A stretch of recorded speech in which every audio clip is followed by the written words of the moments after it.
aos precatórios que foram fixados em decisões judiciais anteriores à emenda 62. Vamos lá, então, só para não perder. A primeira, então, o requisitório de pequeno valor não muda com essa nova sistemática. Certo. Tá? Requisitório de pequeno valor, a gente continua aplicando a mesma sistemática. Tá? Correto. Vamos lá para a segunda. A segunda pergunta é em relação às sentenças fixadas antes da emenda constitucional de 62. Ok.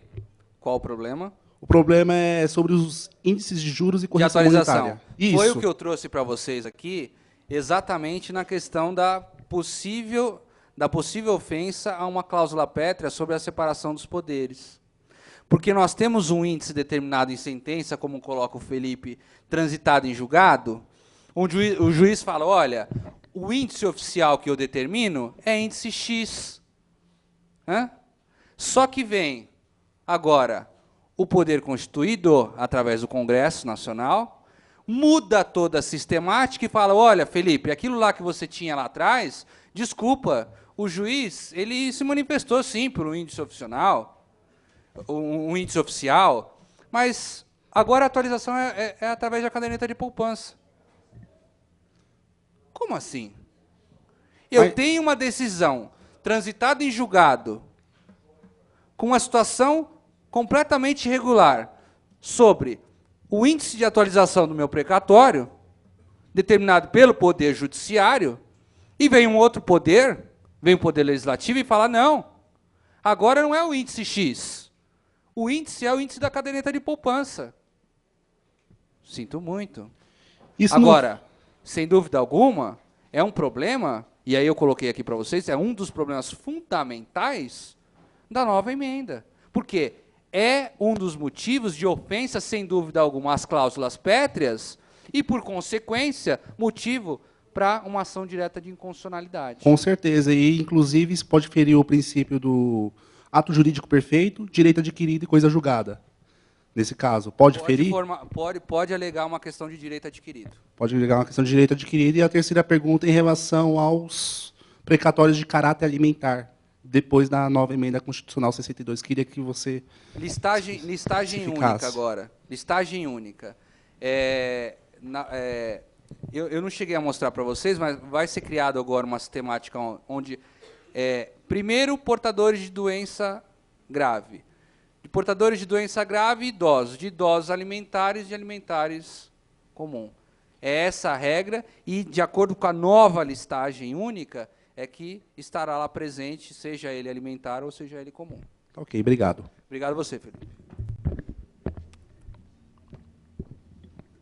Fiquei com uma dúvida aqui com relação ao pagamento de pequeno valor, quando fala sendo limitado ao triplo das requisições. E, na frente, foi dito que isto seria limitado a 40 salários mínimos, esse triplo, ou não? O triplo desse valor. Seria limitado a 40 salários mínimos. 3 vezes os 40 salários mínimos, ou 3 vezes... Tá ok. Entendido. Obrigado.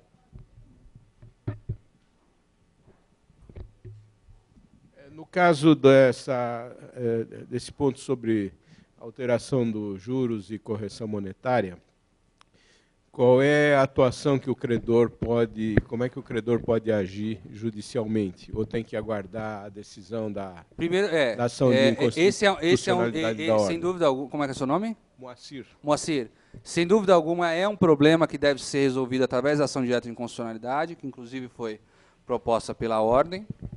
E, num segundo momento, aliás, vou fazer uma propaganda aqui. O coordenador da comissão de precatórios, não me acordo o nome agora, Flávio Brando, Dr. Flávio Brando, ele fará uma palestra, agora acho que dia 16, sobre a atualização dos precatórios, especificamente sobre a atualização dos precatórios. Mas dentro dessa atualização, que nós sabemos que deve ser aplicado o que foi determinado em sentença judicial, é isso que deve ser aplicado, porque eu tive lá uma coisa julgada e, por consequência eu tive um direito adquirido. Em primeiro lugar, como adotar uma sistemática processual que eu chegue no Supremo. E existe a possibilidade, porque já foi determinado pelo Supremo Tribunal Federal que a matéria voltada a precatórios é matéria de repercussão geral. Primeiro ponto. Claro, vocês não podem se esquecer do artigo 542 ou 543 do CPC, 543A, que vai falar sobre repercussão geral. Se vocês não abrirem lá a preliminar da repercussão geral, diante do julgado X do Supremo Tribunal Federal, existe a sistemática da repercussão geral da matéria precatórios, e aí fundamentar também, fundamentação jurídica, lógico. Abre lá a preliminar, fundamentação jurídica perfeita, e leve a sua discussão, inclusive, ao Supremo Tribunal Federal, que, sem dúvida alguma, eu acho que antes dessa sistemática de chegar ao seu recurso ou não, Moacir, né? Eu acho que a ação direta de inconstitucionalidade vai ser julgada. Agora, nós temos ainda a discussão da liminar na ação direta de inconstitucionalidade da emenda 30, que foi julgada recentemente pelo ministro Celso de Mello. A questão de fundo vai ser julgada ainda da emenda 30 pelo colegiado da Corte. Em seguida, nós vamos ter o julgado da emenda constitucional número 62. Então, para esse efeito, eu acho que você tem matéria perfeitamente constituída já para chegar ao Supremo Tribunal Federal e discutir, inclusive, essa aplicação dos índices à época em que foi proferida a sentença. Ok? Boa noite. Eu gostaria de saber quando iniciam, se o senhor saberia informar, quando se iniciam os pagamentos. Isso porque, salvo engano, a resolução não determina o início dos pagamentos precatórios. Me parece que estavam suspensos. E além disso, também a disponibilização das listas.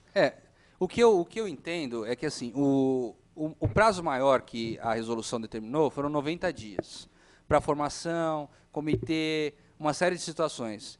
Eu acredito que, a partir dessa data, já deveria haver, na verdade, a partir da data da promulgação da emenda, olha, existe a promulgação da emenda, existe uma nova sistemática, pague-se através da nova sistemática. Mas vamos mais, vamos dar uma chance ao ente federativo, a ele nos pagar. Bom, vem a resolução e regulamento, olha, agora vai ter comitê, agora vai ter uma situação diferenciada, onde vai ser constituído, em 60 dias uma Câmara, em 60 dias vai ter informações sobre os tribunais e o valor total devido, os tribunais vão enviar informações, e até 90 dias a gente fecha toda essa sistemática nova.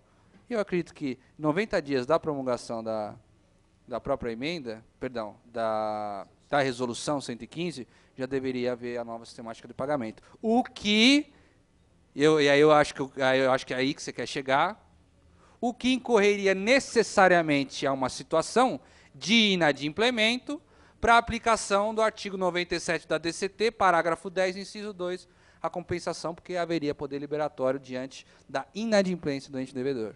E acho que caberia também a responsabilização do presidente do TJ, salvo o melhor juízo, né? Que é a liberação Eu acho do que pagamento. com tanta confusão que existe hoje sobre a questão do pagamento, dificilmente seria hoje responsabilizado um presidente do Tribunal de Justiça sobre uma sistemática nova que no começo foi complicada e agora as coisas estão se acertando. Eu acho que teria muito mais fundamento a questão da compensação e do sequestro, nem tanto do sequestro, mas da compensação, do que, num segundo momento, essa questão da responsabilidade. Haveria, sim, a possibilidade de responsabilização do presidente do tribunal. Isso é um ponto. Agora, diante dessa nova sistemática, onde tudo está sendo aplicado, tudo está se amoldando, será que responsabilizaria? Então, Atualmente não se está fazendo nenhum pagamento. atualmente está se fazendo pagamento, mas não há o pagamento de acordo com o que determina a Constituição Federal. Que é a listagem de ordem. Até Exatamente. porque essas listas não estão disponíveis também, né? Ficarão. Quando, né? O Tribunal de Justiça tem que disponibilizar isso no site, né, gente? O problema é a quantidade. O problema é a quantidade de valores e os municípios também. Porque a gente não pode pensar, quando a gente fala Estado de São Paulo, não pode pensar só na dívida aqui, do Estado. A gente tem que pensar nos nos municípios também. Só uma gentileza, por gentileza, para Por causa da gravação, tem que ser feita no microfone e já estão no aguardo lá atrás, por gentileza. Só um momentinho. Boa noite. Boa noite. Meu nome é Júlio. Eu tenho a seguinte dúvida.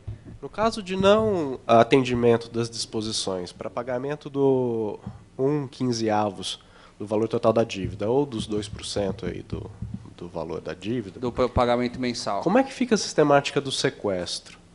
Até mesmo porque o Tribunal de Justiça não tem, aqui de São Paulo, não tem decidido. Ele vai dando 120 dias, prorroga por mais 120. Como é que fica a figura do sequestro, nesse caso? E é isso.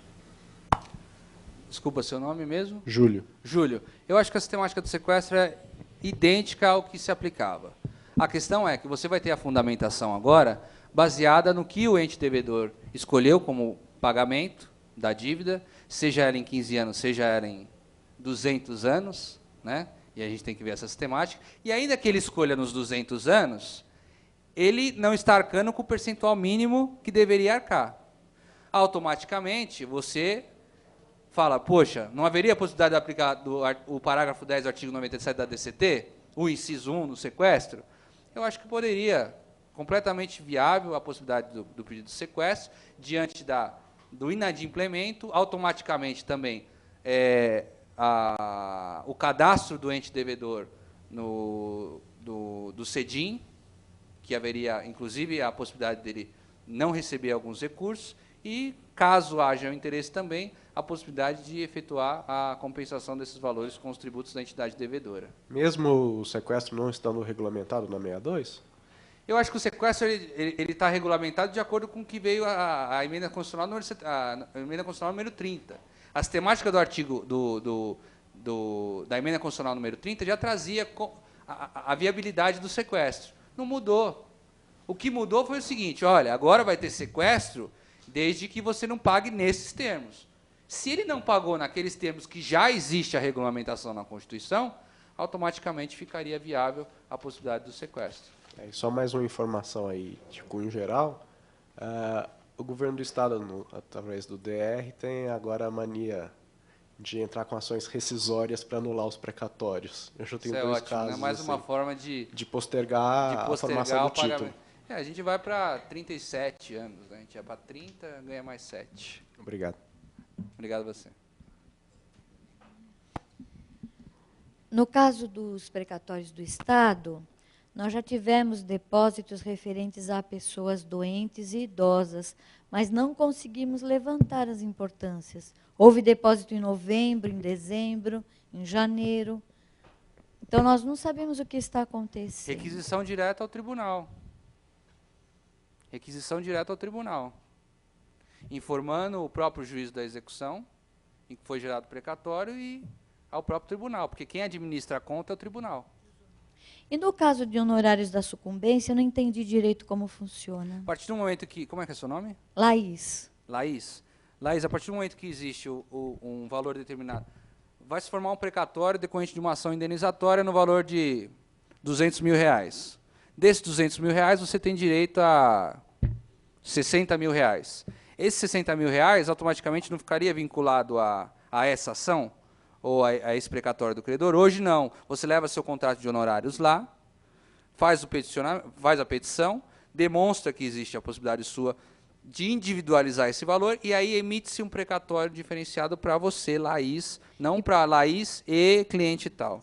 E precisaria ter, então, aquelas condições de estar doente, ter mais de 60 anos ou não? Não, não. Isso é independente daquelas condições. Aquelas condições é para efeitos de ordem de preferência. Se eu sou portador de doença grave, eu recebo na frente. Se eu sou idoso, recebo na frente. Agora, se eu não sou nem portador de doença grave nem idoso, eu entro na ordem preferencial normal. Ah, certo. Obrigada. Obrigado a você, Laís. Meu nome é Jorge. Quando tem aquela situação, há descumprimento no pagamento do precatório. Ok. O senhor disse aqui o seguinte, vem hoje a previsão, ou a determinação, que pode ser até mesmo obstar o repasse constitucional. Não é isso? Eu entendi correto? Eu posso obstar o repasse constitucional por Também. falta Também, Muito também, bem. também. Muito bem. Agora, surge a seguinte dúvida. Um repasse, como normalmente acontece, é de grande monta. Aham. Vai repercutir muito. Aí, eu com a dúvida, não haveria o repasse naquele quanto que satisfaça o precatório ou um repasse... Haveria. Hein? Haveria. Não, mas ou é o repasse normal, que é aquele quanto que constitucionalmente, trimestralmente, por exemplo, os entes federativos recebem, ou seria o repasse só na quantidade daquele precatório não satisfeito? Não, o valor total do precatório não satisfeito. E aí eu pergunto, foi uma pergunta já abordada aqui, aproveitando aquele gancho sobre o sequestro, Aham. não poderia o TJ aí já entrar de pleno para fazer o sequestro? Porque poderia até... Só para completar, poderia ser até uma má-fé, Claro. tá certo? E barganhar, má-fé. Eu não vejo problema. Por isso que na questão, acho que do Felipe, né? Júlio que foi colocada, haveria aplicação da sistemática anterior, onde você já tem uma forma de adotar o sequestro de verbas, e diante da não aplicação do novo texto constitucional, você teria a possibilidade de fazer o pedido de sequestro de verbas. Muito obrigado. Obrigado a você. Mais alguma pergunta? Bom, gostaria de agradecer a presença e o interesse de todos. Tenham um ótimo retorno aos seus lares e uma excelente sexta-feira. Muito obrigado. Obrigado.